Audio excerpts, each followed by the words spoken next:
आज अक्टूबर की 2 तारीख है और कह सकता हूँ कि मधुकामनी, मिनी कामनी या मोरैया पेनिकुलाटा पर अगर आप ढेरों फूल चाहते हैं, इस तरह से देखिए ये जो पौधा रहता है इसकी फ्लावरिंग कैपेसिटी बहुत ज़्यादा रहती है। और दूसरी जो बात, इसके जो फ्लावर्स रहते हैं ये खुशबूदार रहते हैं, फ्रेग्रेंट फ्लावर्स रहते हैं। तो इस सीजन का ये लास्ट चांस है। लास्ट चांस कहता इसलिए हूँ मैं क्योंकि अभी कुछ समय के बाद और 1 या 1.5 महीने के बाद ये जो प्लांट है ये रेस्ट या डोरमेंसी में चला जाएगा। तो इस समय बेस्ट सीजन रहता है इन पौधों से फूल लेने का। सर्दी का जो मौसम रहता है इनका रेस्ट या डोरमेंसी का समय रहता है, लेकिन गर्मी के मौसम में मार्च अप्रैल से लेकर ये पौधे नवंबर तक बहुत अच्छे से टाइम टू टाइम जो है वो फ्लावरिंग भी करते हैं और बहुत तेजी से ग्रोथ भी करते हैं। सबसे पहले अगर बात करें नर्सरी प्राइस की या गमले की, तो ये जो पौधे हैं नर्सरीज पर इसकी नॉर्मली 3 तरह की वैरायटीज रहती है। एक माइक्रो मिनी कामनी जो बिल्कुल छोटी छोटी पत्तियों में रहता है और वो फ्लावरिंग नहीं करता। इस तरह से आपको उसका जो पौधा है वो भी दिखा देता हूँ। वैसे मैंने बहुत बार अपने पहले भी वीडियोस में शेयर किया है। तो इसके जो प्राइसेस हैं थोड़े से हाई रहते हैं। इसके छोटे प्लांट आपको लगभग 100 रुपीज में मिलेंगे। और इस तरह से ये मीडियम वाली वैरायटी रहती है। इसके भी जो छोटे प्लांट्स हैं इस तरह से ये फ्लावरिंग वैरायटी रहती है। इसके जो छोटे प्लांट्स हैं लगभग आपको 70-80 रुपीज में मिल जाएंगे। और इसी तरह से इसकी इससे एक और थोड़ी सी और बड़ी वैरायटी रहती है, उसमें लीफ का साइज इससे डबल रहता है, डबल या इससे भी ज्यादा। और वो जो बड़ी वाली वैरायटी रहती है वो एक पेड़ की तरह, एक ट्री की तरह ग्रो कर जाती है।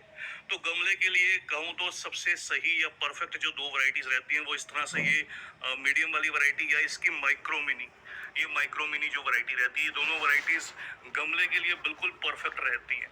और ये जो मेरा प्लांट है ये केवल 1 से 1.5 साल की एज का है, बहुत समय नहीं हुआ मुझे इसे ग्रो किए हुए। गमले के साइज की बात करूं, गमला केवल 10 से 12 इंच का गमला यूज किया है और मिट्टी का गमला है।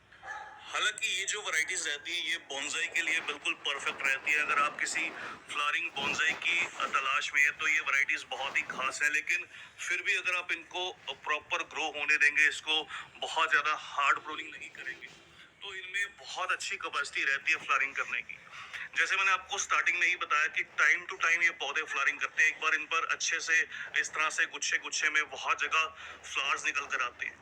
फिर ये कुछ समय के लिए रेस्ट या डोरमेंसी में चले जाते हैं। फिर ये फ्लावरिंग नहीं करते, केवल अपनी ग्रोथ करते हैं, थोड़ा समय का रेस्ट लेते हैं। और उसके बाद फिर 15-20 दिन, 1 महीने के बाद फिर से इनके जो फ्लावर्स हैं एक साथ फिर निकल कर आते हैं। अब बात करते हैं कटिंग प्रूनिंग इनकी किस समय करनी चाहिए। एक तो जब ये रेस्ट के बाद उनका ग्रोथ का समय स्टार्ट होता है, फिर से मार्च का मौसम या फरवरी के मिड का मौसम आता है। अगर गर्मी आपके एरिया में फरवरी में स्टार्ट हो जाती है तो उस समय पर इनकी एक बार आप सेमी हार्ड या हार्ड प्रूनिंग कीजिएगा। इनको एक शेप दे दीजिए, चाहे आप बॉल की तरह या जो भी आप गमले में शेप देना चाहते हैं उस तरह की शेप दे दीजिए। दूसरा, जब भी आपके प्लांट्स में इस तरह से फ्लावरिंग होकर हटे, एक साथ जब ये फ्लावरिंग करके बंद कर दें, तो उस समय आप इनकी टिप पिंचिंग कीजिए, इसकी सॉफ्ट प्रूनिंग कीजिए। सॉफ्ट प्रूनिंग से ये बेनिफिट होगा, ऊपर से अगर आप इसकी इस तरह से जो टिप्स हैं वो निकालते रहेंगे तो नीचे से मल्टीपल ब्रांचेस ग्रो होंगी और ये पौधे घने या बुशी डेवलप होंगे। मिट्टी सभी पौधों की तरह इनकी भी वेल ड्रेन्ड लेनी चाहिए, जिसमें पानी रुके ना, बस मॉइस्चर को होल्ड करे। और लास्ट में बात करें अगर फर्टिलाइजर की या सनलाइट की, उससे पहले सनलाइट इनको प्रॉपर चाहिए होती है अच्छी ग्रोथ के लिए, अच्छी फ्लावरिंग के लिए। इनको कह सकता हूँ कि हाफ डे से फुल डे सनलाइट बहुत इंपॉर्टेंट रहता है। अगर आप इनको कम धूप में प्लेस करेंगे तो बहुत चांसेस रहते हैं ये पौधे अच्छे से ग्रोथ या अच्छे से फ्लावरिंग नहीं करेंगे। ये जो मेरा प्लांट है ये फर्स्ट फ्लोर पर प्लेस्ड है और इसको कह सकता हूँ कि 6 से 7 घंटे की जो डायरेक्ट सनलाइट है वो गर्मी भर मिलती है। इन प्लांट्स को मैं कोई भी ग्रीन नेट नहीं देता, बिना ग्रीन नेट के अच्छे से ग्रोथ करते हैं। और डेली जो एक काम करता हूँ, इन पर शॉवर करता हूँ। इस तरह से शॉवर करने से इनकी जो लीव्स एक तो हेल्दी रहती हैं, दूसरा शाइनिंग में रहती हैं। चलिए अब बात करते हैं फर्टिलाइजर के बारे में। जिन मेरे दोस्तों के पौधों में अभी तक फ्लावरिंग स्टार्ट नहीं हुई और वो बहुत लंबे समय से इंतजार कर रहे हैं, तो फ्लावरिंग के लिए इनको दो तरह से जो फर्टिलाइजर है वो फीड कर सकते हैं आप। एक तो इनको आप केमिकल फर्टिलाइजर, दूसरा ऑर्गेनिक फर्टिलाइजर जो होममेड फर्टिलाइजर रहता है। दोनों में जो खास बात रहनी चाहिए, दोनों के दोनों जो फर्टिलाइजर है वो पोटेशियम रिच रहने चाहिए। पोटेशियम जो है वो पौधों की फ्लावरिंग को बूस्ट करता है और ऐसे जो भी पौधे रहते हैं इनको 2 तरह का जो फर्टिलाइजर है वो मेनली चाहिए होता है। एक तो ग्रीनरी के लिए, क्योंकि इनकी पत्तियों में बहुत ज़्यादा ग्रीनरी रहती है, इसलिए ऐसा फर्टिलाइजर प्रिपेयर करना जो हाई पोटेशियम रहे और जिसमें हाई नाइट्रोजन रहे, ताकि ये ग्रोथ करे और ग्रीनरी को मेंटेन करे। ये देखिए, जैसे मैंने आपको बताया, ये खुशबूदार फ्लावर्स रहते हैं, तो इस तरह से ये बहुत से कीड़े पतंगों को या फिर इस तरह से बटरफ्लाइज को, बहुत से इस तरह से जो इंसेक्ट या पेस्ट रहते हैं, इनको अट्रैक्ट करते हैं।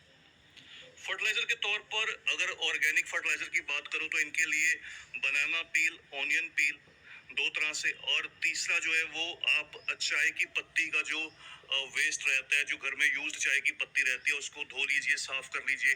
इन तीनों चीज़ों से आप एक जो फर्टिलाइजर है, लिक्विड फर्टिलाइजर प्रिपेयर कीजिए।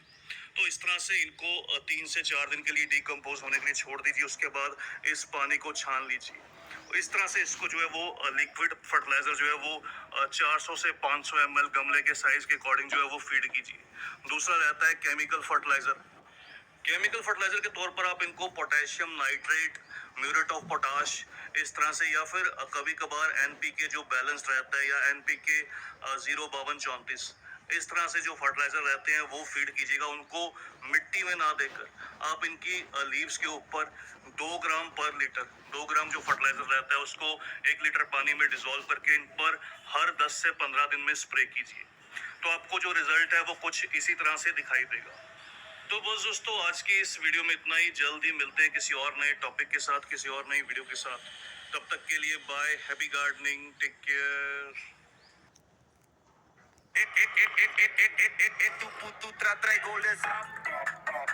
E tu traigo le zap.